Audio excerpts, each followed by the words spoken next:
Hello बच्चों, आज हम 11th क्लास की इकोनॉमिक्स का सेकंड चैप्टर कर रहे हैं। इससे पहले की क्लासेस में हमने फर्स्ट चैप्टर कंप्लीट किया जो कि था स्टैटिस्टिक्स, सांख्यिकी। तो सांख्यिकी के बाद हम सांख्यिकी वाले चैप्टर में हमने सांख्यिकी की स्टेजेस करी थी, तो अवस्थाएं करी थी। तो पहली अवस्था थी आंकड़ों का संकलन। तो अब हम डिटेल में एक एक चैप्टर हर एक उसके स्टेप का करेंगे। तो पहला है कलेक्शन ऑफ डाटा, यानी कि आंकड़ों का संकलन।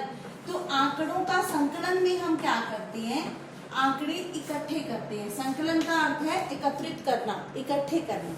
तो कलेक्शन ऑफ डेटा मतलब हम डेटा को कलेक्ट करते हैं, डेटा मतलब आंकड़े, आंकड़ों का संकलन करते हैं, आंकड़े इकट्ठे करते हैं। तो सांख्यिकी अवस्थाओं में हमने पढ़ा था कि सबसे पहले हम आंकड़े इकट्ठे करते हैं, उसके बाद उनको सही तरीके से अरेंज करते हैं, फिर एनालाइज करते हैं, उसके बाद हम उससे कुछ रिजल्ट निकालते हैं। तो आज हम फर्स्ट स्टेप कर रहे हैं आंकड़ों को इकट्ठा करना। तो जब हम आंकड़े इकट्ठे करते हैं तो हम किस तरीके के आंकड़े इकट्ठे करते हैं। तो हमारे पास दो तरीके के आंकड़े हो सकते हैं, प्राइमरी डेटा, सेकेंडरी डेटा। इनको प्राइमरी को बोलते हैं प्राथमिक आंकड़े और सेकेंडरी को बोलते हैं द्वितीयक आंकड़े। तो प्राथमिक में सबसे पहले ही दिख रहा है प्रथम, प्रथम मतलब पहला।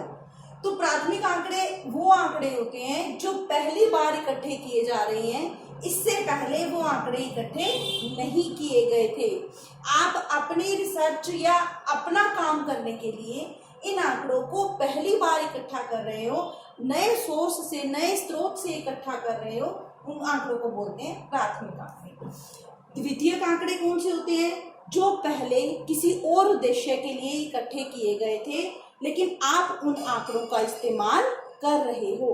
आपने अपने उद्देश्य के लिए वो आंकड़े इकट्ठे नहीं किए थे, पहले किसी और काम के लिए किसी अन्य व्यक्ति ने इकट्ठे किए, आप केवल उन आंकड़ों का इस्तेमाल कर रहे हो, वो आंकड़े होते हैं द्वितीयक आंकड़े।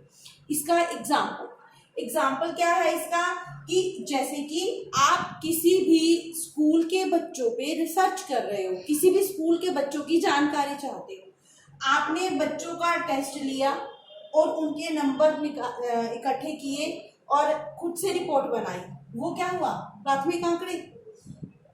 आपको बच्चे का नेम, फादर नेम, आधार नंबर जो भी चाहिए, आप डायरेक्ट बच्चों से मिले, उन सबसे सारी डिटेल इकट्ठी की, वो है प्राथमिक आंकड़े। अपने उद्देश्य के लिए आपने पहली बार ये आंकड़े इकट्ठे किए।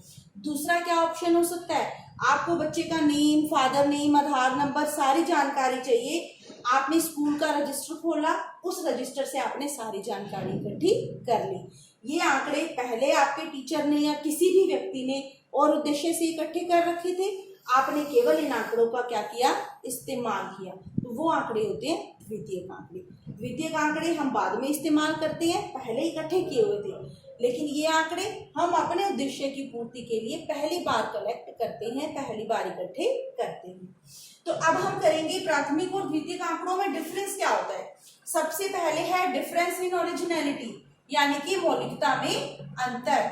इनकी और जो प्राथमिक आंकड़े होते हैं वो ओरिजिनल होते हैं, पहली बार इकट्ठे किए, ओरिजिनल आंकड़े हैं। लेकिन जो द्वितीयक आंकड़े होते हैं वो उतने ओरिजिनल नहीं होते, उनमें मौलिकता नहीं होती। क्यों, क्योंकि वो पहले से इकट्ठे किए गए थे, आपने केवल उन आंकड़ों का इस्तेमाल किया है।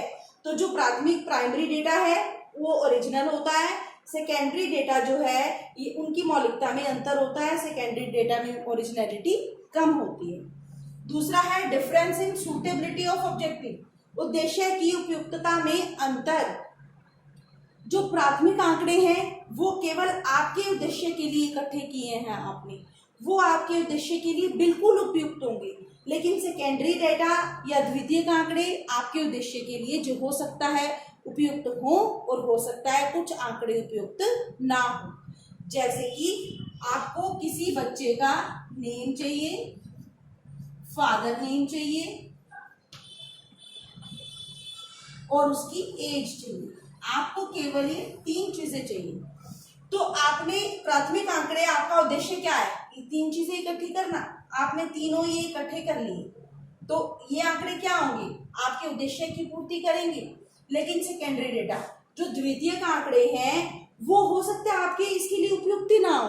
क्यों उपयुक्त ना हो, कि या तो ये हो सकता है कि उसमें कोई इनमें से एक कॉलम मिसिंग हो, या ये भी हो सकता है ये आंकड़े 3 साल पहले कलेक्ट किए गए हों। क्या 3 साल पहले बच्चे की जो एज थी आज भी वही होगी?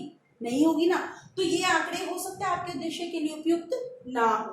तो प्राथमिक आंकड़े उद्देश्य के लिए उपयुक्त होते हैं, लेकिन द्वितीय आंकड़ों में उपयुक्तता में अंतर हो सकता है। तीसरा है difference in case of cost of collection, संकलन की लागत में अंतर। जो प्राथमिक आंकड़े हैं उसको हम पहली बार इकट्ठा करते हैं, इसमें मेहनत ज्यादा लगती है, समय ज्यादा लगता है और पैसा भी अधिक लगता है। लेकिन द्वितीयक आंकड़े ये तो पहले से ही किसी ने इकट्ठे कर रखे हैं, केवल हम उनको उठा के इस्तेमाल करते हैं, तो इसमें समय भी कम लगता है, लागत भी कम लगती है और मेहनत या परिश्रम भी कम लगता है। तो जो प्राइमरी आंकड़े हैं, प्राइमरी डेटा है, प्राथमिक आंकड़े हैं, ये क्या होते हैं? महंगे पड़ते हैं, इनकी लागत अधिक आती है, इसमें मेहनत भी अधिक लगती है और समय भी अधिक लगता है और पैसा भी। लेकिन सेकेंडरी डेटा में मेहनत भी कम लगती है, पैसा भी कम लगता है और समय भी कम लगता है। क्यों?